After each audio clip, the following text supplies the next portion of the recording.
George is talking about deregulating barbering. What do you guys think? Me personally, it's good and bad, right? It's good and bad. I think there's a lot of stress involved for barbers when in doing this barber exam and this barber test. There's a lot of stress involved. I do. Do I believe that the industry will lose some foundational stuff and we will see markets flooded because they are deregulated? Absolutely. Absolutely. And I think that you'll see a lot of people come into this industry and I was just reading about somewhere in Canada that's deregulated.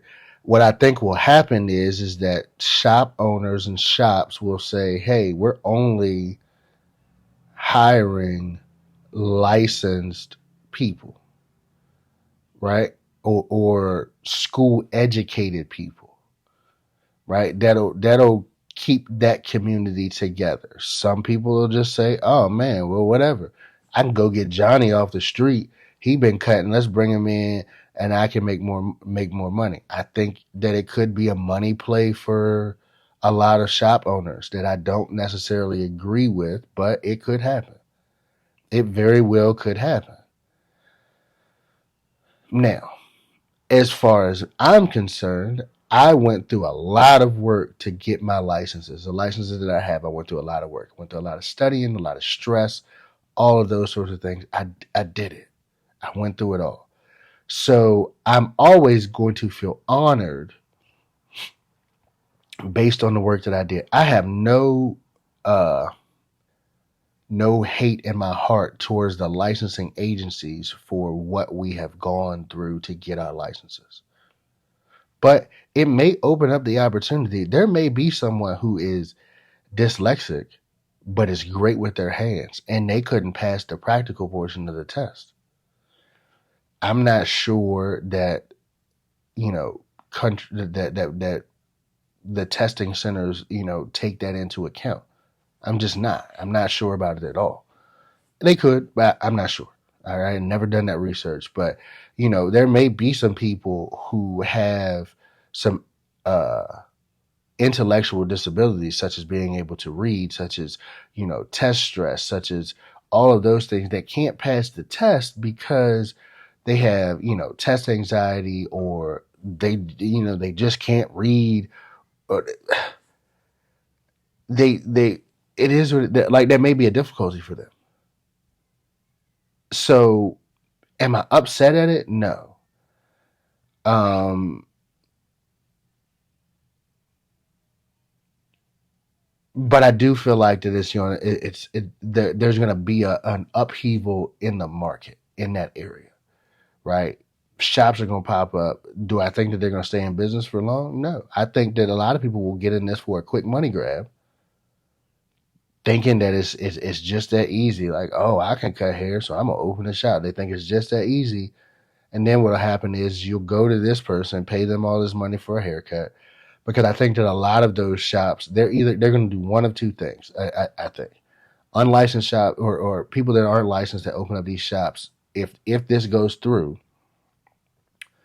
they're going to do an extreme undercut of the market, right? So if the average in Georgia, let's say, or let's say Atlanta, I said the average haircut price is $40, $50 in Atlanta.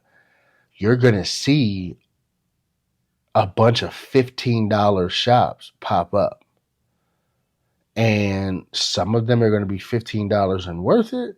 Some of them are going to be $15, and then some of them are going to make you pay $65 because you're going to pay $15 to get this cheap haircut, and then you're going to go pay another $50 to get it fixed by someone else because it's going to be that bad.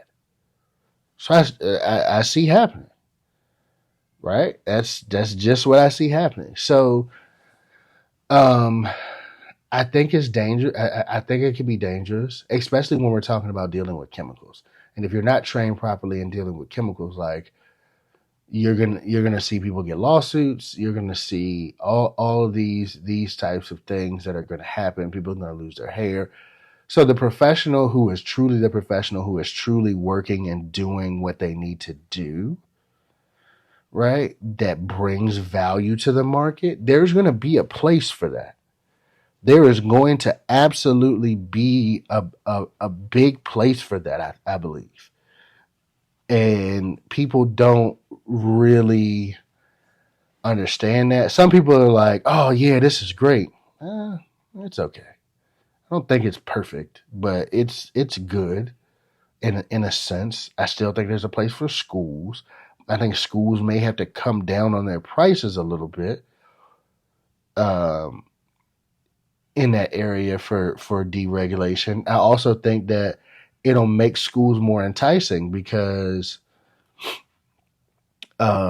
people are going to get into situations and they're going to be like, oh, yeah, this is what we're doing, da da da da da, so on and so forth. And people will be like, I don't need to go to school. I don't need to spend all that money. Then they get in the shop and they realize that it's not that easy. And so I think some of these people that are going to jump into this industry, if this occurs, are going to get run off. They're going to get run off. That's just what I think. They're going to get run off. And there's not a whole lot that you can do about it. Right? Because you skipped and for all intents and purposes, like you skipped the work. You skip the work. You don't understand everything, right? So I'm interested to see what this will do to the industry, honestly. Um, is this going to roll into some bigger things? Because here's the thought, right? Georgia is a big state, and I'm going to say this. If Georgia does this, right, the next states that I feel like would do this again are going to be one of three states. If Georgia goes through with this, I can see California, which California has already done away with the practical test. You just have to do the written test. The next couple of states that I could see doing this are California, Ohio, and Pennsylvania. Now, why do I say those? If anybody knows anything about the elections, those are big, powerful states. Typically, if they do something, other states follow. It's just like if you paid attention during the COVID shutdown, these states did it, and then everybody was like, oh, they did it? Yeah, we're going to do the same thing. I'm just saying. Just saying. I don't. I don't really know, and we talk about other states now, and some people say, "What about Texas?" Well, I don't really know about Texas though, right? Because Texas really has they really have a real industry as far as the management of barbering throughout the state. They have people that regularly are going and checking shops and making sure people. So Texas is. I don't know about Texas, right? It's a little different. It's a different state. But if Georgia does it, I could see Ohio, Pennsylvania, maybe New York, maybe Florida, right? Florida already has their Florida has two different types of licenses, and um, they're yeah. Florida has a full barber's license, and then Florida has a restricted barber's license. And their restricted barber's license is basically that the barbers are not allowed to perform chemical services. Um, that's and I'm giving you a high overview because I haven't really done all of the research on it. Let's look at it. Let's look at it. Um,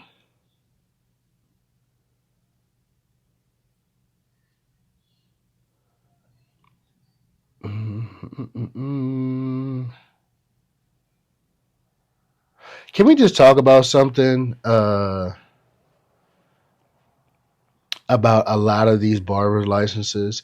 You know, there's a lot of people who have misdemeanors, felonies, and everything like that, and they get scared off by the fact that a barbering or a licensure entity such as their local government, says that you have to report um, your crimes, right? Whatever you've done, you had to report it. And I just want you to keep in mind that in most states that I've read, like nowhere is it saying that a barber can't get a license, right? They're not saying that a barber can't get a license. They're just saying that uh, a barber needs. They just need to report it just so they know you are getting a professional license. So they just need to know. So, anyways, um,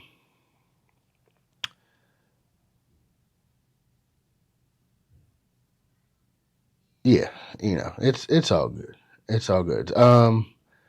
Anyways, for I believe this is right. I may be wrong, but for the restricted license, you got to complete 600 hours of training at a Florida barber school to be able to sit for a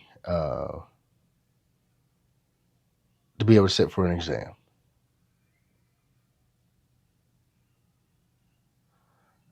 So yeah.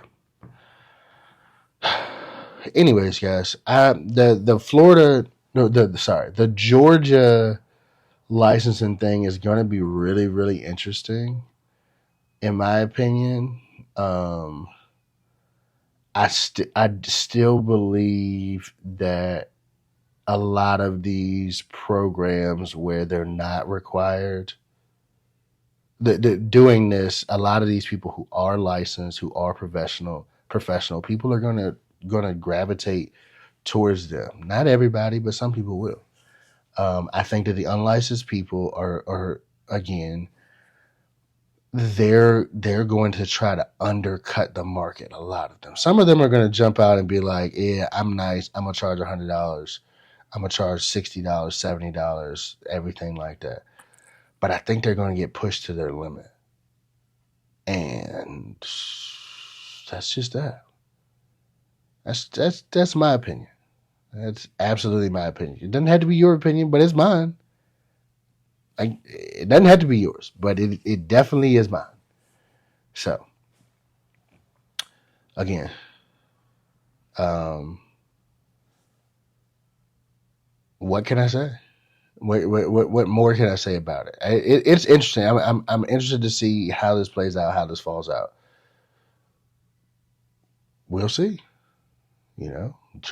Georgia could be one of the first states to deregulate barbering.